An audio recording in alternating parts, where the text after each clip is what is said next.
What I saw on my sister's phone changed how I thought about our whole family forever. I wasn't supposed to be in her room that night, but the hallway light was on, and curiosity got the better of me. I picked up her phone from the desk where she'd left it unlocked. It was 11 p.m., and the apartment was otherwise silent. That's when I saw the messages, hundreds of texts between her and my boyfriend, the one I'd trusted for 3 years. My stomach dropped so hard I thought I might actually throw up right there. I stared at the screen, my hand trembling, trying to make sense of what I was seeing. Every word was a punch. Jokes we used to share, little intimate comments, plans to meet that I hadn't known about. I couldn't breathe. I thought I knew my sister. She's quiet, keeps to herself, but here she was, laughing and flirting with him in ways I didn't even know existed. I heard footsteps behind me. My sister leaned against the door frame, arms crossed, biting her lip. "You shouldn't be looking at my stuff," she said softly. I wanted to scream, but my voice failed. Why is he texting you?" I managed to choke out. Her eyes flicked to the phone in my hand. "It's nothing," she said quickly, almost too quickly. That's when I realized she'd been lying. Not just to me, to herself too. I felt betrayed, humiliated, and disgusted all at once. I thought about every quiet dinner, every weekend trip we took together. Every time, I'd praised her for being the trustworthy one. None of it mattered anymore. I thought about confronting him immediately, but a part of me feared I'd see him smirk or lie again. So I stayed frozen, staring at her. We argued in whispers after that, pacing the small hallway, trying not to wake my parents. I asked why she would do this, why he would do this,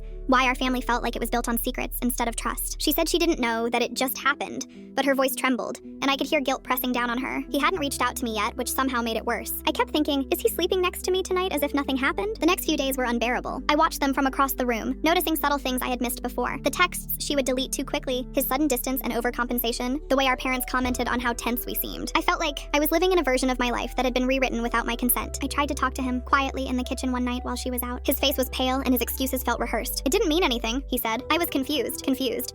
That word made me laugh in a bitter, shaking way. I realized then that nothing in our relationship had been what I thought it was. Every small gesture, every late-night conversation, every promise, it was filtered through a lens I didn't even know existed. I moved into my friend's apartment for a week, just to breathe. The space felt alien, but it also felt safe. I cried more than I thought I could, and I hated that I still loved him. Hated that I still cared about my sister. Hated that our family had fractured in ways that didn't feel fixable. I went back eventually, but it was different. Every glance, every small smile felt like a reminder that trust had died. Months passed. My sister and I barely speak now. We exist in the same house, but the warmth is gone, replaced by cautious politeness. He stays in his room more, keeps his phone on silent, and avoids eye contact. I pretend I'm okay, but every time I see their phones lying around, I feel a hollow pit in my stomach. I wonder if things can ever go back to normal, and I know they can't. I think about what I lost more than what I caught. I lost the person I thought I could rely on, the sibling bond I had cherished, the version of myself that trusted without question. Some nights I imagine confronting them both, screaming, crying, demanding answers, but I know that won't fix anything. I've accepted that life is messy, that people aren't who you hope they are, and that sometimes the people closest to you can hurt you the most. I can live with it, I think, but I know the shadow of it will follow me for years. Every quiet night, every unlocked phone, every lingering glance is a reminder that trust is fragile and betrayal is patient.